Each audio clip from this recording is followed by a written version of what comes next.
就是大家好，我是奉郭敬贤教授，是教授吗？还是助教的那个指示来给你们看这个影片，但是它只有2分54秒，所以其实很快就看完了。那我会随时补充一些小心得，但是有可能有错，所以就大家就听一听就好。听一下，大声一点。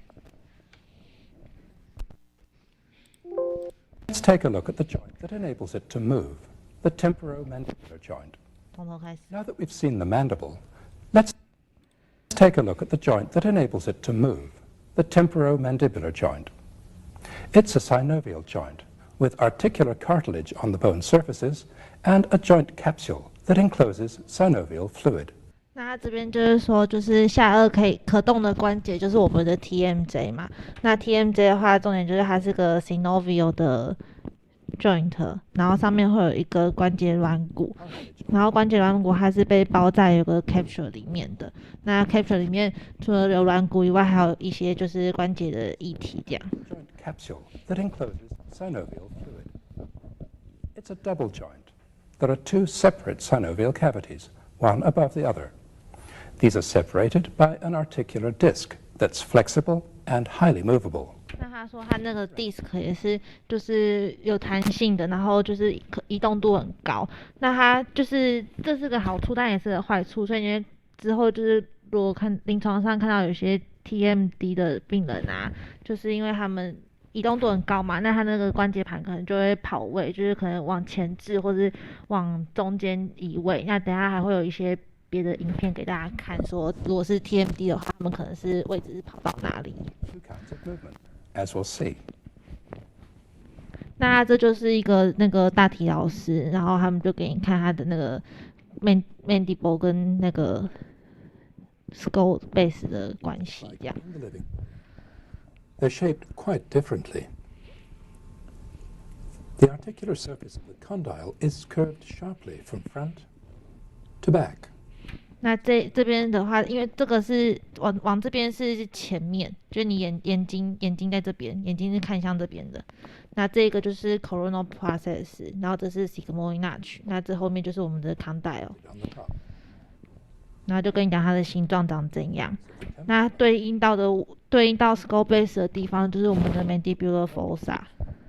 This concave part is the mandibular fossa.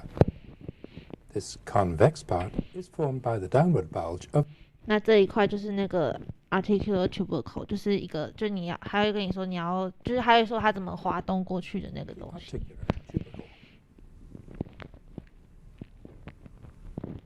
Here's the temporomandibular joint with its joint capsule intact. 那这就是 capsule 还粘在上面的时候，所以他等一下会用器械把这个 capsule dissect 开来，然后我们就可以看到里面有一个 disc。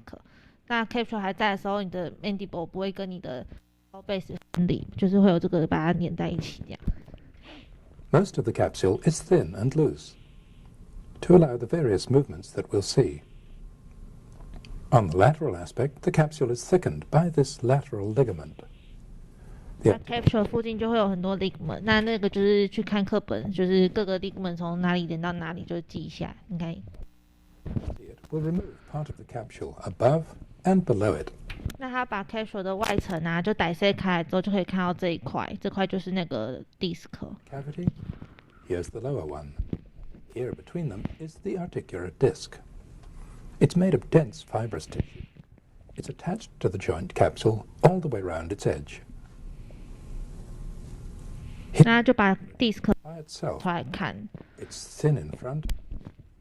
它就是类似双凹圆盘状，就是前后是厚的，前后是厚，中间很薄这样，然后有弹性。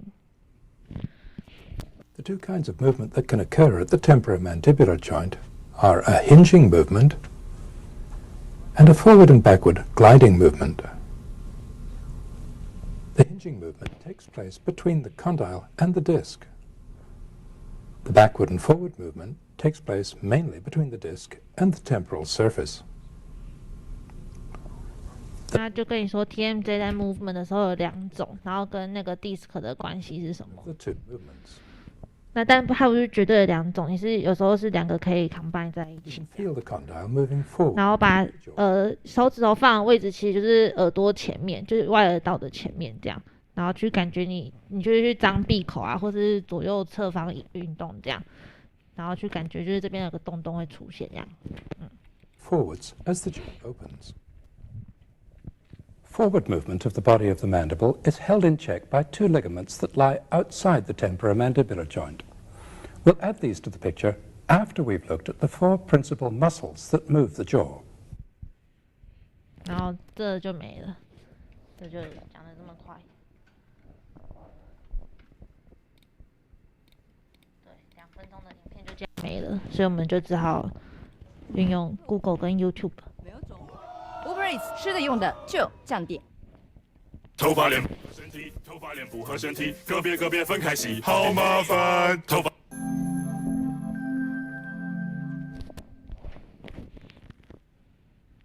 那这3D 的就比较清楚一点。Hey, I'm James. Today I'm going to by discussing and subimportant language. I will then discuss the joint itself and then the muscles of mastication. Finally, I will discuss jaw dislocation and how this is resolved. Make sure to subscribe to be the first to know when we release new videos. To understand the TMJ and muscle of mastication, we must first consider the bones and their associated bony landmarks. Bones are the temple, the sphenoid bone, zygomatic bone, the maxilla, and the mandible. So let's start with the mandible. The mandible has two superior processes, the condyloid process and the coronoid process, and between we have the mandibular notch. Moving inferiorly, we have the neck, the ramus, and the angle. 那这边就跟你讲 mandible 大致上又可以再细分为哪些部分这样。那这刚刚就讲过了嘛 ，coronoid process， 然后sigmoid notch， 然后 condyle。那 condyle 还可以分 head、neck， 还有它的那个 body 之类的。然后还有 ramus 嘛 ，ramus 就这段。然后 mandible 的 angle， 前面是 mandible 的 body， 啊正中间是 symphysis。Posteriorly, the body is located here, just lateral to that of the mental foramina, which we can see. 那你可以看大概在小臼齿2颗小臼齿中间附近，可以看到一个洞洞，那个就是 mental foramen， 那就是 mental nerve 会这样出来。那它其实更上面是被命名叫 IAN 啊，然后就是这样下来之后走进骨头里面，然后再从这边从内侧走进骨头，然后再钻出来到这边，然后就会钻到那个八口的软组织里面，这样子。所以前压若支压支太深会不会怎样？不会，因为 mental foramen 就那个 mental nerve 已经钻出来了。哦。The mental nerves exit here and provide sensory innervation to the chin and some of the mandibular teeth. The mental nerves are branches of the inferior alveolar nerve, and consequently the mandibular division of the trigeminal nerve. The mandibular foramina and submandibular fossa are located on the internal aspect of the mandible. The submandibular gland is pushed up against the fossa.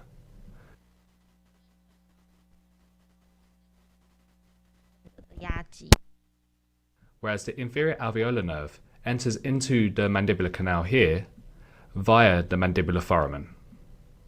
So let's now focus on the temporal bone. The point at which the condyloid process of the mandible articulates with the temporal bone is at the mandibular fossa. When the jaw is lowered, it is limited anteriorly by the articular tubercle here, or sometimes known as the articular eminence, which is a portion of the zygomatic arch. Posteriorly, we can see the external auditory meatus, and posterior inferior to that of the mandibular fossa is the mastoid process.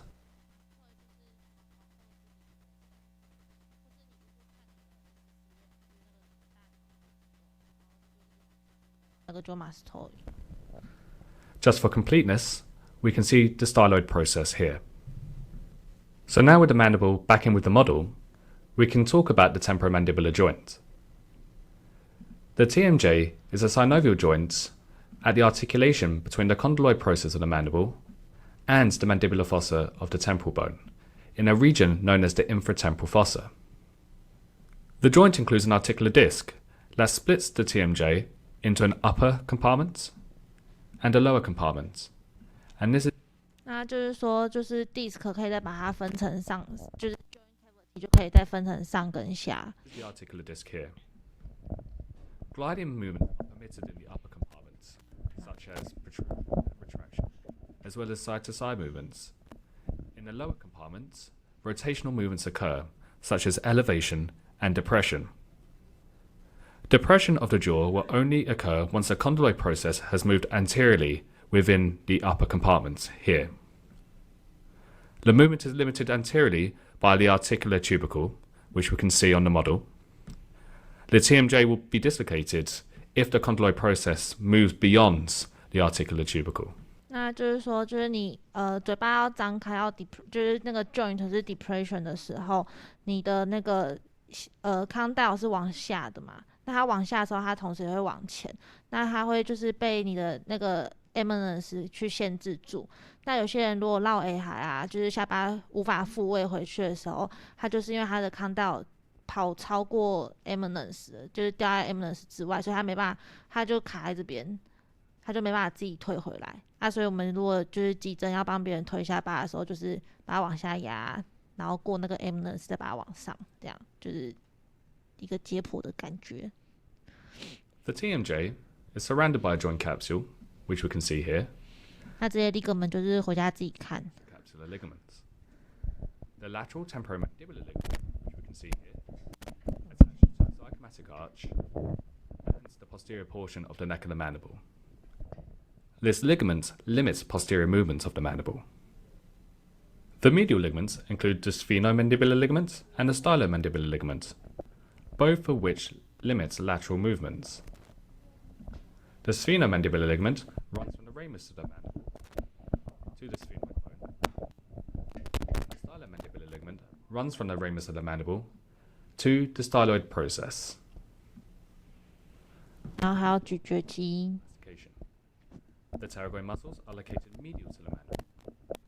The medial pterygoid muscle has two heads, a deep head and a superficial head.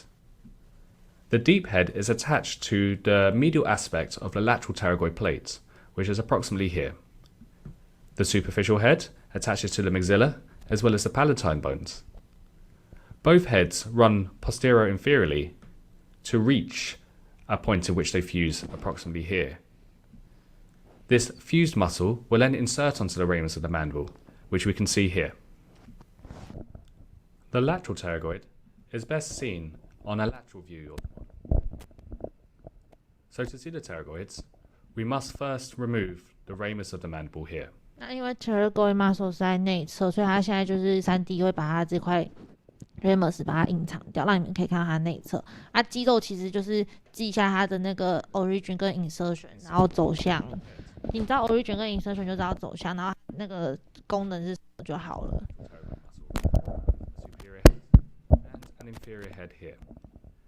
The superior head attaches to the roof of the infratemporal fossa, as well as the lateral portion of the lateral pterygoid plates here. The inferior head attaches to the lateral portion of the lateral pterygoid plates. Moving posteriorly, both heads will fuse and will attach to the condyloid process of the mandible, located approximately here. When the lateral pterygoid muscles act bilaterally, they protrude the jaw. This movement is paramount to the opening of the mouth. Unilateral contraction swings the jaw to the contralateral side. Bilateral action of the medial pterygoid muscles close the jaw and will also assist in protrusion. Unilateral contraction will swing the jaw to the contralateral side. The fan-shaped temporalis muscle arises from the temporal fossa, located here, and the fibers attach onto the coronoid process of the mandible, located here. The anterior fibers run vertically and will assist in 这还蛮有趣，就是它贴那个 temporalis 那么大一个嘛，然后它会慢慢缩，它其实有分 superficial 跟 deep， 那它就是最后就是 tendon 接到那个 coronoid process，所以有些临床上就是可能因为它是闭口肌嘛，那有些可能张口，你要增加它的张口度，我们就会把 coronoid process 把它锯掉，就这样，然后就嘴巴那个受限。Horizontal fibers, which we can see here, will retract the mandible. The masseter muscle is located on the lateral side of the mandible, just here. It has two heads, a superficial head and a deep head. The attachments are zygomatic bone and zygomatic arch, which we can see. Both muscles slope inferiorly to then attach onto the ramus and angle of the mandible here. This muscle elevates the mandible to close the mouth. All of the muscles of mastication are innervated by the mandibular division of the trigeminal nerve. The jaw is most stable when it is closed and the teeth are in occlusion. Anterior dislocation is the most common form of displacement. Anterior dislocation is opposed by the articular tubercle, the lateral ligament, and a contraction of medial pterygoid, masseter, and temporalis.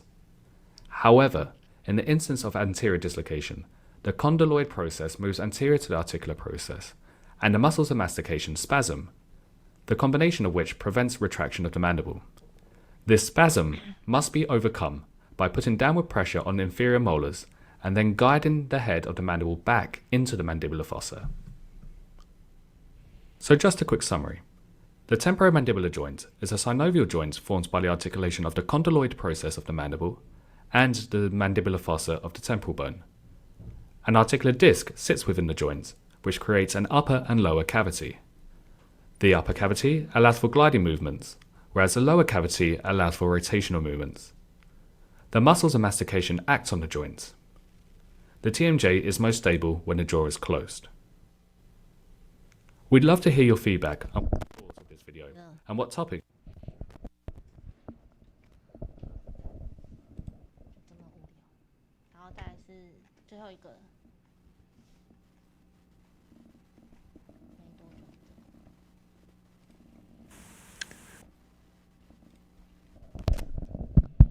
这个我以前学校也有播过，然后我发现北医也有，就是我跟同事讨论后，发现他们也有播，所以应该大家都会播，就给大家看。那它这就是 condyle 嘛 ，condyle head， 然后这个是 disc， 然后这是原本是 mandibular fossa， 所以大家就是看它的运动，那他就会跟你说 normal 的是怎么样的活动，就是大家感觉一下那个他们会协调的运动，就是你张口的时候。The central thin part of the disc is consistently lying in between the condyle and tubercle. During opening, there is rotation in the lower compartment and more of translation in the upper compartment. 只有正常，找一下有没有不正常。我记得我上次来的时候有看到不正常。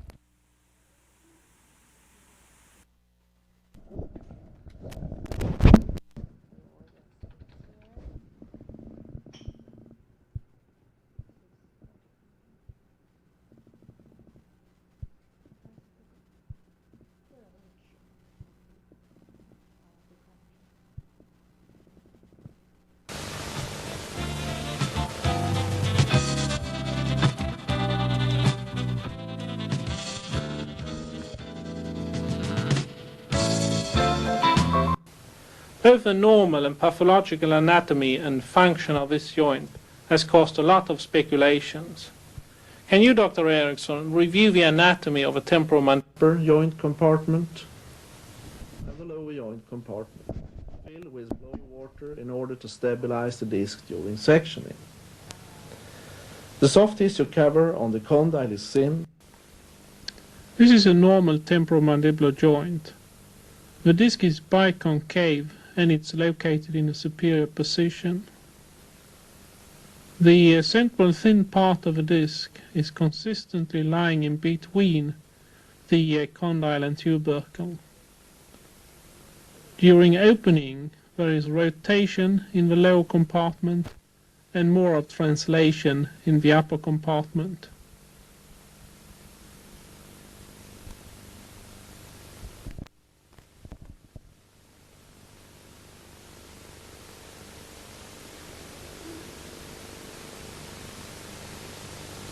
In this joint, the disc is also located in a superior position.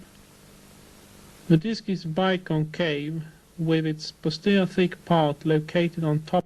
那你可以看到，就是这边比较薄嘛，所以它其实已经破掉。就是 disc，所以中间太薄，它是有可能会破掉。那如果破掉的话，就是用关节镜去开，然后把它可能稍微缝，或是修补，或是换一个 disc，或是垫一点材料。Top of the condyle in the closed mouth position, and posterior to the condyle at maximal opening.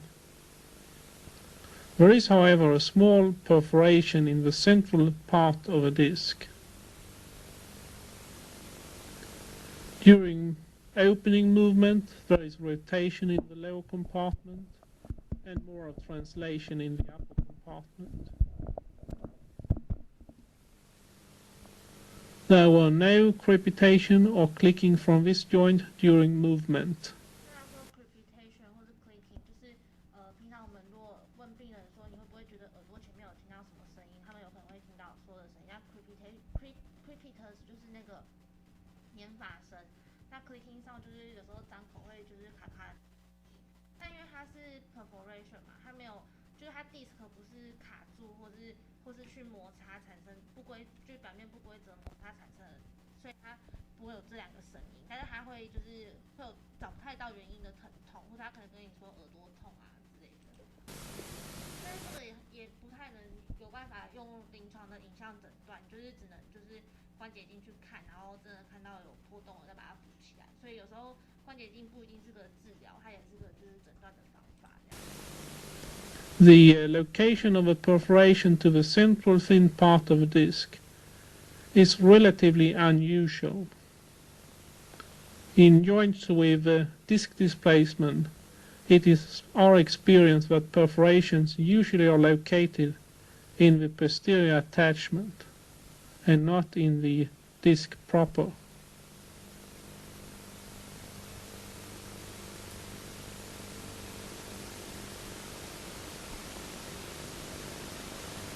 When the condyle is distracted downwards from the temporal component, the perforation can be clearly seen.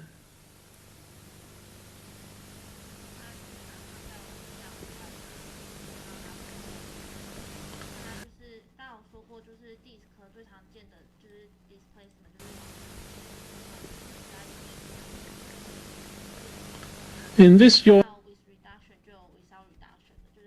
the disc is anteriorly displaced, and it's reduced on opening with a click. These joints demonstrate reciprocal clicking, which implies clicking during opening, followed by clicking during closing.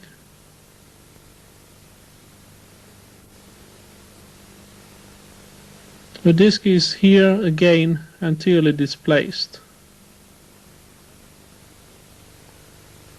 The configuration of the joint compartments corresponds very well to what has been seen on arthrograms and to observations during surgery.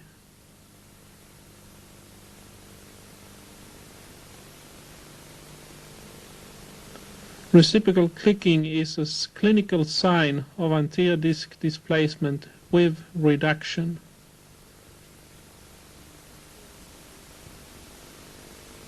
In this joint, the disc is biplanar.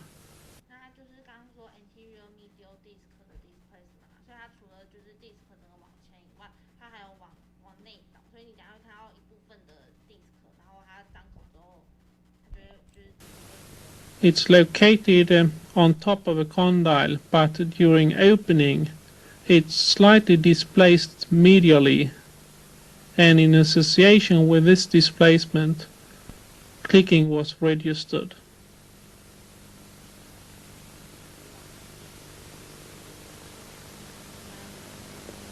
The posterior attachment between the disc and capsule is considerably thinner than in a normal case.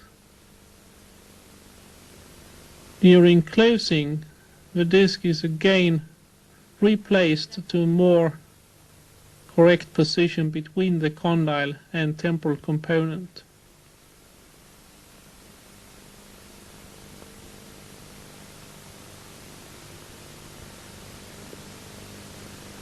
The disc is lying in between the condyle and temporal component, but there is a type of reciprocal clicking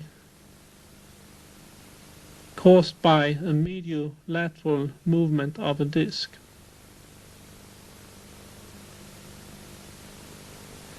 The next joint has a medial displacement of a disc.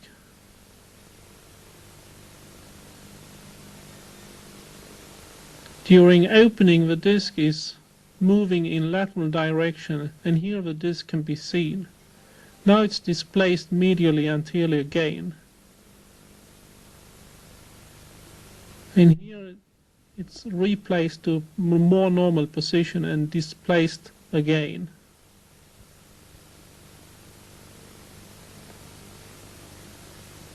Clinically, it can be difficult to differentiate the pure anterior displacement from an anterior or anterior medial displacement.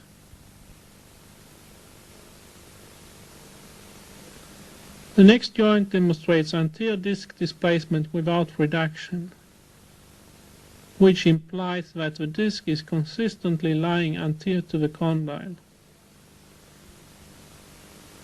During all mandibular movements, the disc is lying anterior to the condyle, and at maximum opening, the disc is folding downwards as seen here.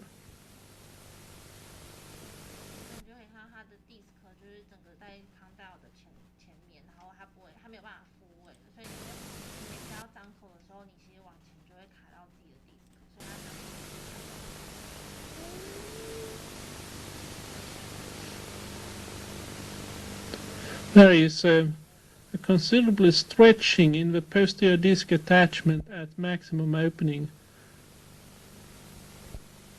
And even if the disc is displaced, there can be a good range of motion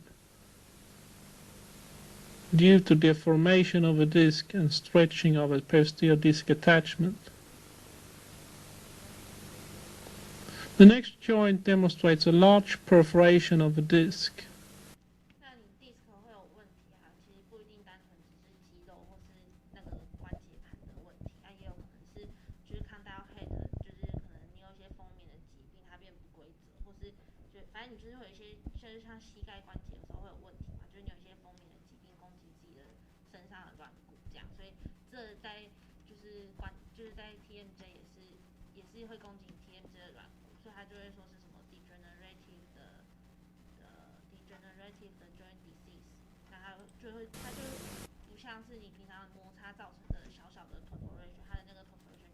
There is only a small piece of the disc remaining anterior to the condyle.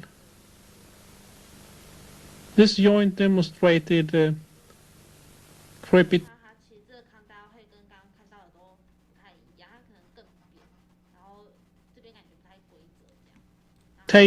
and irregular movement